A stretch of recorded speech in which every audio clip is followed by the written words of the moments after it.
Queridos irmãos, como disse, fiz a leitura de todo o capítulo e farei no momento oportuno uma segunda leitura, numa linguagem um pouco diferente, mas com o mesmo sentido. Não se assuste com o título da nossa meditação. Estarei falando sobre o sorriso de Deus, o sorriso do diabo e a missão. O sorriso de Deus, o sorriso do diabo e a missão. Pensei neste tema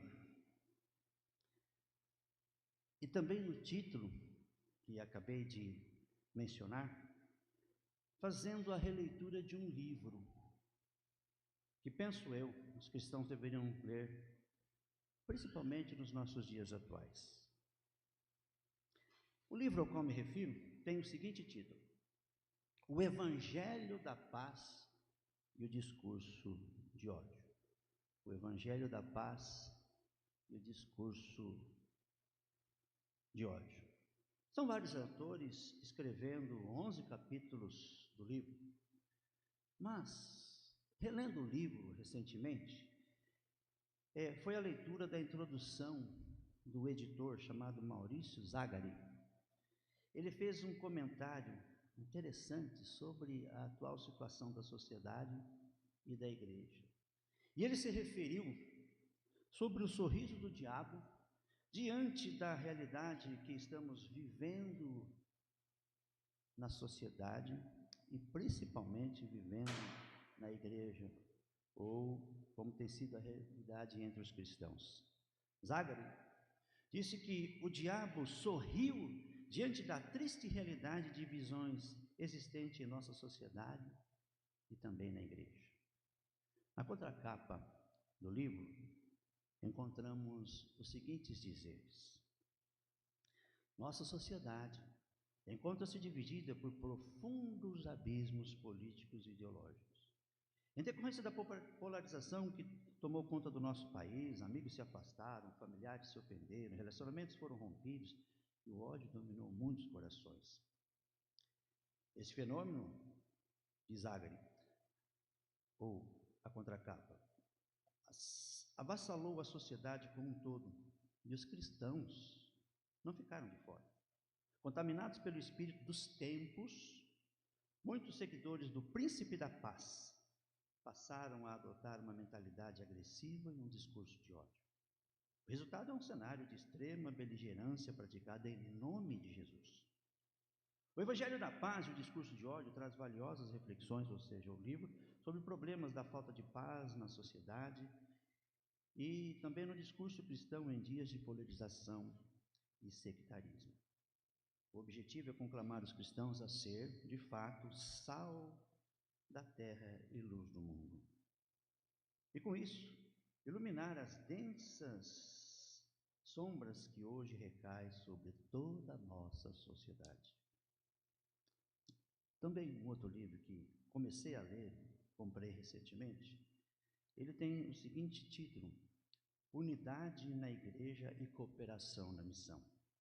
Os autores falam sobre a importância inevitável, insubstituível, da unidade para o cumprimento da missão. Por isso, o sorriso de Deus, o sorriso do diabo e a missão. Lendo o texto, e nós começamos falando sobre coisas ruins, basta darmos uma olhada na sociedade, sem que precisemos mencionar aqui todas elas, mas ainda há pouco tempo, dia de ontem, nós estamos ouvindo falar de mais coisas ruins no mundo. Entretanto, é por isso que estamos lendo esse texto e é por isso que nós estamos aqui. Como o próprio Evangelho nos propõe, através das palavras de Jesus, a igreja tem que ser o sal e tem que ser a luz para este mundo. Sal da terra e luz do mundo. E ao lermos esse texto preciosíssimo, e embora falemos aqui daquilo que está acontecendo ao nosso redor, na nossa sociedade, e que afeta, infelizmente, a igreja, é preciso que nós mencionemos aqui que a palavra de Deus, o Evangelho, vem como bálsamo para nós. E que nós cristãos deveríamos assimilar aquilo que a palavra nos diz, e nos recomenda, nos orienta, e mais do que uma opção, vem como algo que devemos fazer, é um imperativo. E o que encontramos nesse texto? Como disse, algo muito, muito belo. Temos aqui Jesus fazendo uma intercessão. Todo o capítulo 17 é uma intercessão, é uma oração de Jesus. E Jesus começa falando sobre a sua missão, sobre a cruz. Jesus fala sobre a sua unidade, seu vínculo com Jesus Cristo, ou melhor, com o Pai. Esse capítulo 17 de João, como eu disse, deveria ser lido por nós de uma maneira muito pausada, onde a gente deveria estar para esse tempo, comendo e bebendo desse texto. Eu usei a expressão sorriso de Deus e usei a expressão sorriso do diabo como parte do título desta mensagem e gostaria de explicar algo. A gente tem uma imaginação de Deus, de um senhor idoso, muitas vezes cabelos brancos, assim que alguns desenhos retratam, algumas figuras retratam a imagem de Deus. E um ser muito sério. Talvez tenhamos uma outra visão, outra imagem diferente dessas que eu mencionei. Entretanto, a Bíblia nos afirma que Deus é Espírito, ou seja, Ele não tem uma forma humana. Mas Jesus também disse que, em João 14, versículo 9, quem vê a mim, vê o Pai. Ou seja, se olharmos para Jesus, estamos vendo ou detectando que ali temos a imagem de Deus. Quem vê a mim, 14, 9 de João, vê o Pai.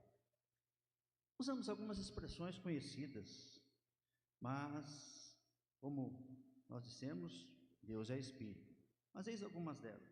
Falamos com respeito a Deus, sobre o coração de Deus, os braços do Pai, as mãos de Deus, ouvidos de Deus, sempre relacionando isso com a imagem humana. Por isso, não temos problema de falar sobre um Deus que sorri. Usei essa expressão, sorriso de Deus, como sendo uma figura de linguagem. Mas eu confesso que Deus se alegra sim, como vimos em João 14, 9. Jesus é a figura de Deus. Jesus foi a imagem de Deus aqui na terra e é para nós ainda.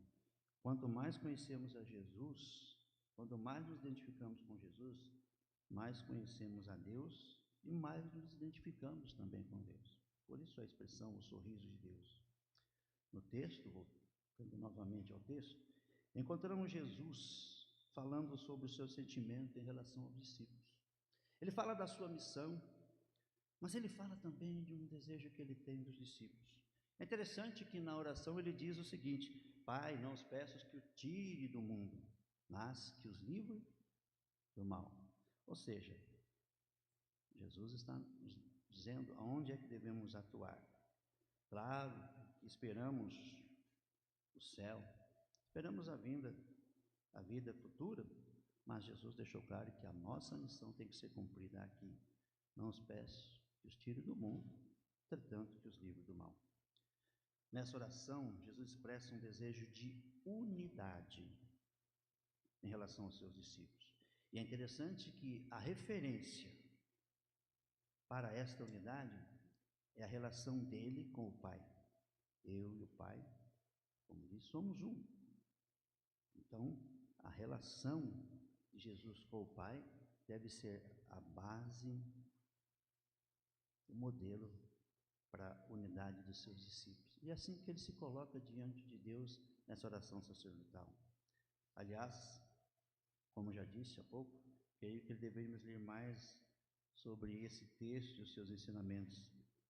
São tão claros e tão necessários para que a nossa convivência como cristãos nos nossos dias seja aperfeiçoada. O texto nos fala sobre esse desejo de Jesus em relação aos seus discípulos. Por isso, embora o texto não fale sobre o diabo, mas nos lembrando aqui daquilo que Zagari disse, eu gostaria de fazer menção, diante da realidade que estamos vivendo no mundo, o diabo está sorrindo, há muitas divisões entre nações. Estamos aí, como disse há pouco, mais uma guerra, mais uma entre as muitas que já existem e existiram.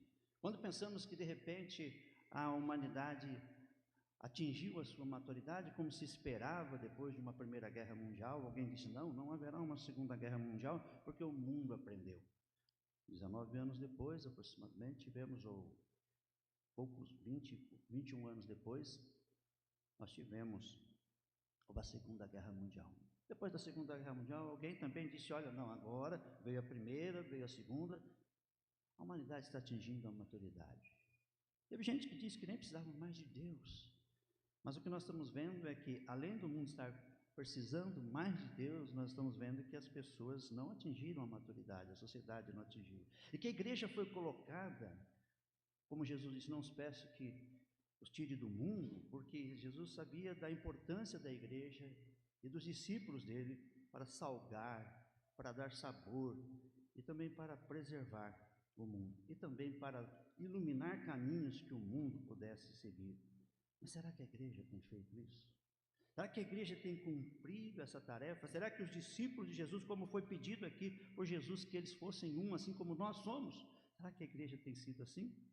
Será que nós temos agido assim? Não apenas como instituição, mas nós, em relação uns aos outros, como nós nos vemos, nos chamamos de irmãos e precisamos chamar de irmãos, mas mais do que nos chamar, mais do que darmos um nome, colocarmos um termo nas nossas relações, é preciso que estejamos vivendo aquilo que Jesus, na sua oração, pediu ao Pai: unidade, unidade.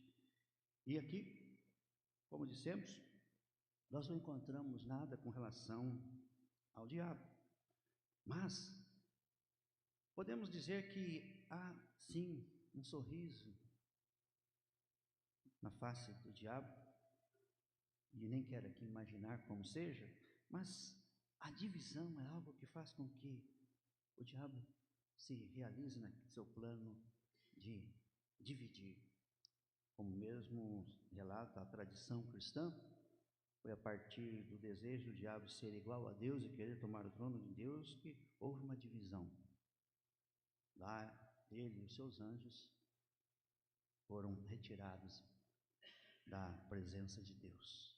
Assim, nós encontramos sim uma sociedade que vive dias difíceis, mas, voltando mais uma vez a falar sobre a igreja, é exatamente por isso que Jesus disse: não os peço que os tire do mundo, porque sabia ele que a igreja precisaria cumprir a missão. E é interessante, Jesus está dizendo que agora ele vai para o Pai, e João, capítulo 16, capítulo 14 de João, capítulo 16, falam sobre essa realidade que Jesus estaria vivenciando dali a algum tempo. Jesus prepara os seus discípulos, e ele então diz, nesse texto, mais ou menos assim, que ele cumpriu a sua tarefa, cumpriu a sua missão, e que agora estaria deixando a missão com os discípulos. Olha que privilégio! Não estarei mais entre vocês, mas agora vocês estarão no meu lugar fazendo aquilo que eu comecei. Vocês estarão dando continuidade. O capítulo 17 de João, nessa oração sacerdotal, nos dá esse entendimento. Não estarei mais entre vocês, mas vocês ficarão no meu lugar. E por isso estou orando e pedindo a Deus que Ele os mantenha unidos e que eles sejam um. Temos aqui também, nesse texto, algo que nos faz refletir seriamente sobre a nossa missão. Que a missão jamais, de acordo com o texto, poderia ser cumprida sem a unidade entre os cristãos. Qual a missão? O próprio texto diz que eles pudessem transmitir a verdade.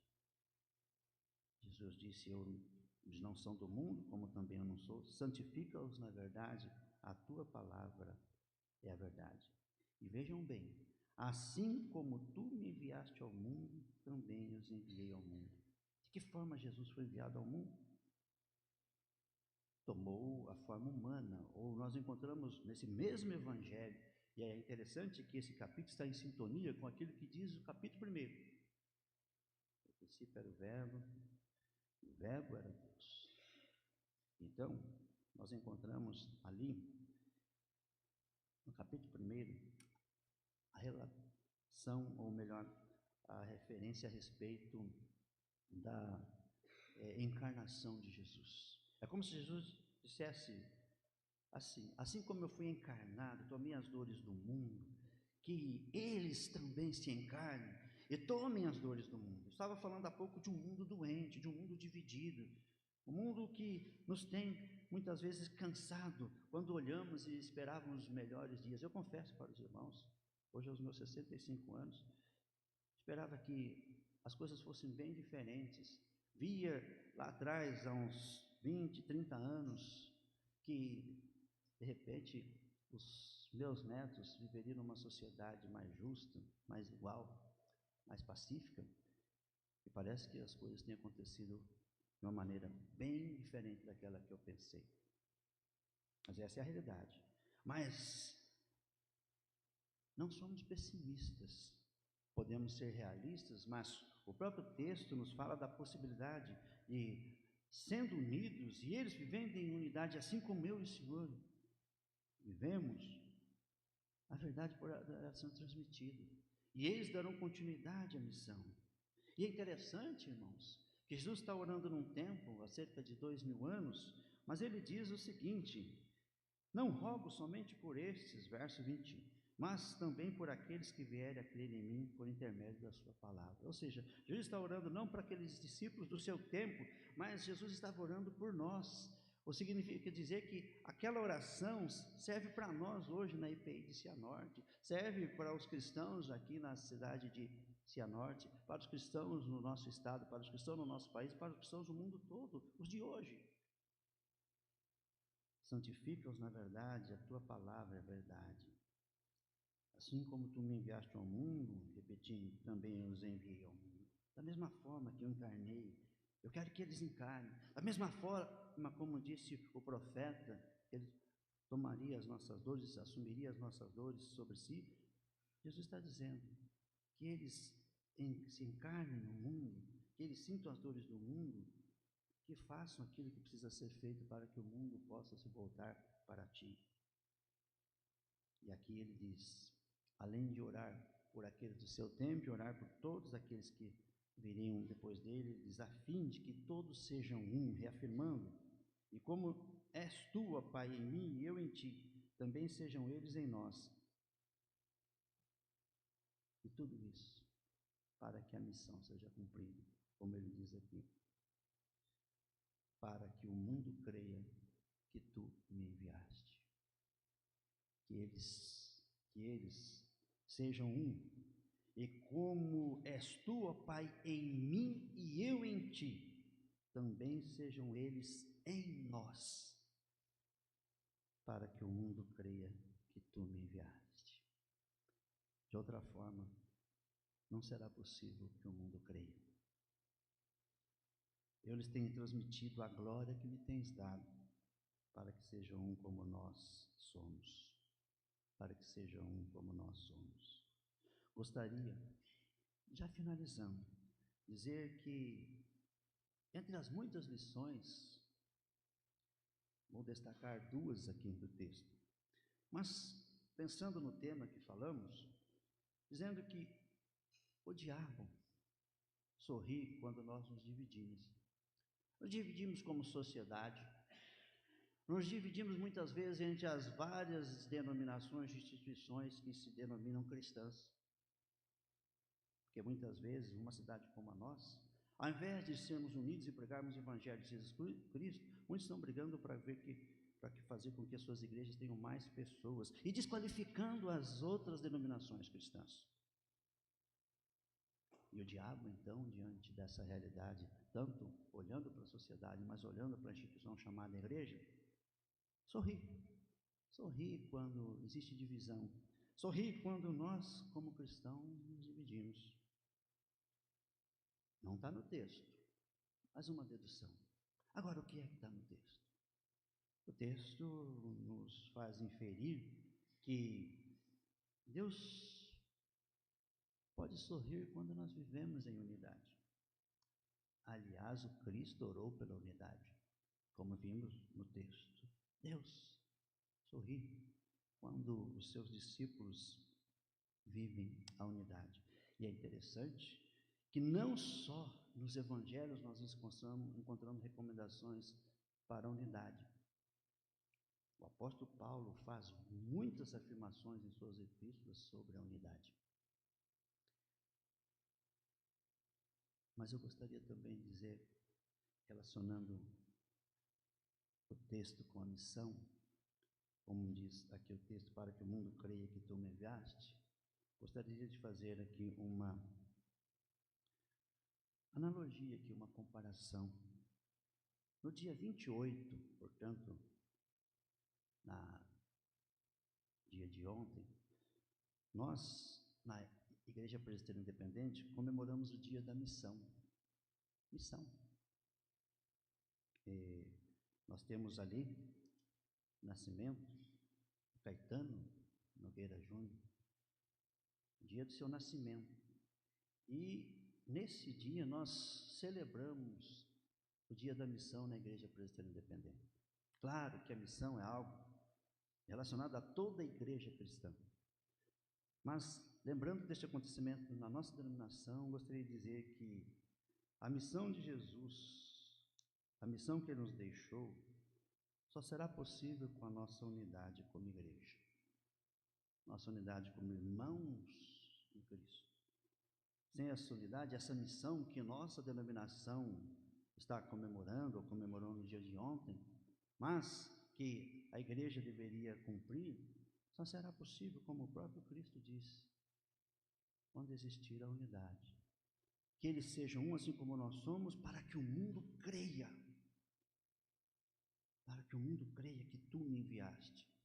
E para que o mundo creia que tu me enviaste, para que o mundo entenda qual foi o papel que eu exercerei como Salvador, como Senhor, e de religar o mundo a ti, para que o mundo creia que eles sejam um assim como nós somos. A missão que Jesus nos deixou, essa que nós, na nossa denominação, estamos lembrando, fomos lembrados no dia de ontem, o dia da missão, só será possível com nossa unidade como igreja. Gostaria, como disse, e mais uma vez solicitando a paciência dos irmãos, e você não precisa abrir a Bíblia, porque eu estarei lendo numa outra versão o texto que a gente leu no início. E como disse, deixa o texto falar por ele mesmo. Não adianta a gente combater o texto. E o que eu estou meditando aqui, irmãos, é uma necessidade que eu sinto. Este é o último ano que eu estarei como pastor desta igreja. Não que eu vou abandonar a igreja. Já temos aqui um pastor Roberto, que no próximo ano, 2027, estará assumindo esta igreja como pastor titular. E eu ficarei aí nos bancos, ouvindo também, mas participando e ajudando no que for possível. Mas eu sonho que a nossa igreja local, ela vivencie essa realidade do capítulo 17 do Evangelho de João. Me lembro, ainda pastor novo, fui a uma igreja, comecei a pastorear, e alguém me disse, olha pastor, essa igreja tem muitos problemas, há muita divisão aqui, muitas opiniões, as pessoas estão meio divididas. E eu comecei pregando sobre o amor, sobre a unidade. E vou terminar o meu ministério esse ano continuando a falar sobre unidade. Sobre unidade. Independentemente daquilo que a gente tem como opinião com respeito a muitos assuntos, é importante que o assunto que nos une, o motivo que nos une é Jesus Cristo. E é isso que o texto também deixa. Por quê? Por que será que Jesus orou pela unidade dos discípulos? Por que Jesus fez esta oração? Por que será que ele gastou muitas palavras neste capítulo para falar sobre unidade? Porque ele sabia da possibilidade da não unidade, da desunião, da divisão. E aqui Não há recado para um ou para outro, mas para todos os cristãos em todos os tempos, para mim, para você e para todos nós. Sejamos um, como Jesus e o Pai foram um, para que o mundo creia que Jesus foi enviado para salvar, para transformar, para libertar, para dar vida eterna. Assim, vou ler novamente este capítulo numa versão que eu tenho mencionado muito aqui, a mensagem de Eugene Peterson. Você não precisa abrir a sua Bíblia. Está assim. O mesmo texto que a gente leu no início, eu termino com ele. Tendo dito estas coisas, Jesus, erguendo os olhos em oração, disse: Pai, chegou a hora, manifesta o glorioso esplendor do teu Filho, para que o Filho, por sua vez, possa manifestar teu glorioso esplendor. Tu o designaste responsável por toda a humanidade, para que ele possa dar vida real e eterna a todos que lhe deste. E esta é a vida real e eterna, que conheçam a ti, o único Deus verdadeiro, e a Jesus Cristo, a quem enviaste. Eu te glorifiquei na terra, ao cumprir até o último detalhe tudo que me mandaste fazer. Agora, Pai, glorifica a mim com o teu esplendor, aquele esplendor que eu tinha na tua presença antes que houvesse mundo. Eu manifestei teu caráter em detalhes aos homens e mulheres que me deste. Eles eram teus antes de qualquer coisa e os destes a mim, mas eles agora fazem o que dizes. Eles sabem agora, sem sombra de dúvida, que tudo que me deste era originalmente teu, pois a mensagem que me deste eu transmiti a eles. Eles a receberam e foram convencidos de que vim de ti. Eles creram que tu me enviaste. Oro por eles. Não oro pelo mundo que rejeitou Deus, mas por aqueles que me deste, pois eles são teus por direito. Tudo que é meu é teu, e tudo que é teu é meu. A minha vida é visível neles, pois não vou mais me manifestar ao mundo. Eles vão continuar no mundo enquanto retorno para ti. Pai Santo, guarda-os enquanto eles perseveram nesta vida que conferiste como um dom, por meu intermédio, de modo que eles possam ser um só coração e uma única mente, assim como somos um coração e uma mente. Enquanto eu estava com eles, eu os guardei, na busca da vida que me deste por meu intermédio. Eu me posicionei como um vigia noturno, e nenhum deles se perdeu, exceto o rebelde que se inclinou à destruição, a exceção que confirma a regra das Escrituras. Agora volto para ti. Digo estas coisas para que o mundo ouça, para que meu povo possa experimentar minha alegria completa neles. Eu dei a eles a tua palavra. O mundo mau os odiou por causa disso, porque eles não adotaram o estilo de vida do mundo. Não peço que os tire do mundo, mas que os guarde do maligno. Eles não são mais orientados pelo mundo, assim como eu também não sou. Faz-os santos, consagrados com tua verdade. Tua palavra é verdade que consagra. Assim como me deste uma missão no mundo, eu dei a eles uma missão no mundo. Eu me consagro por causa deles, para que eles sejam consagrados à verdade em sua missão. Oro não apenas por eles, mas também por todos os que crerão em mim por causa deles e do testemunho deles a meu respeito. O alvo para todos eles é tornar-se um só coração e uma única mente. Assim como tu, ó Pai, és em mim e eu em ti, para que possam ser um só coração e uma única mente conosco. Então, o mundo poderá crer que tu, de fato, me enviaste. A mesma glória que me deste, eu dei a eles, para que eles estejam unidos como nós estamos. Eu neles e eles em mim. Assim, eles amadurecerão nessa unidade e darão evidência ao mundo mau de que tu me enviaste e os amaste do mesmo modo que amaste a mim. Pai, o meu desejo é que todos aqueles que me deste estejam comigo, bem onde eu estou, para que possam ver a minha glória, o esplendor que me deste, tendo me amado muito antes que houvesse mundo. Pai justo, o mundo nunca te conheceu, mas eu te conheço, e esses discípulos sabem que me enviaste nesta missão. Eu revelei teu ser a eles, quem és que fazes. Continua a fazer isso, pois cedo para que teu amor por mim possa estar neles, exatamente como neles eu estou. Que palavras, irmãos. Eu sei que às vezes nós temos que falar de coisas ruins, mas nós realçamos aqui as coisas boas, bonitas e lindas como esse texto nos fala. Que texto maravilhoso.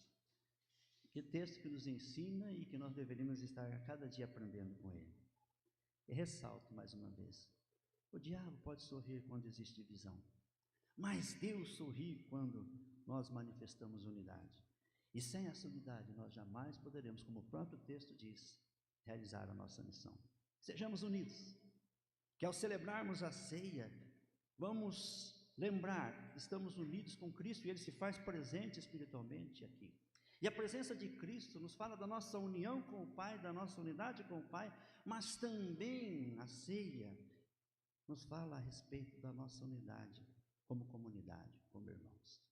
E que nada pode nos dividir, e que nada pode nos separar, mesmo que tenhamos opiniões a respeito de um determinado assunto diferente, bem diferente, mas em Cristo somos um.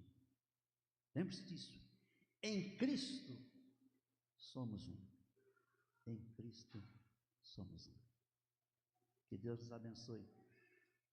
Que Deus nos oriente para que essa realidade, pedida na oração sacerdotal de Cristo, para que isso aqui, esse pedido de Jesus possa ser realidade nessa comunidade local, mas em toda a igreja do Senhor Jesus Cristo. Que assim seja, para a glória dele.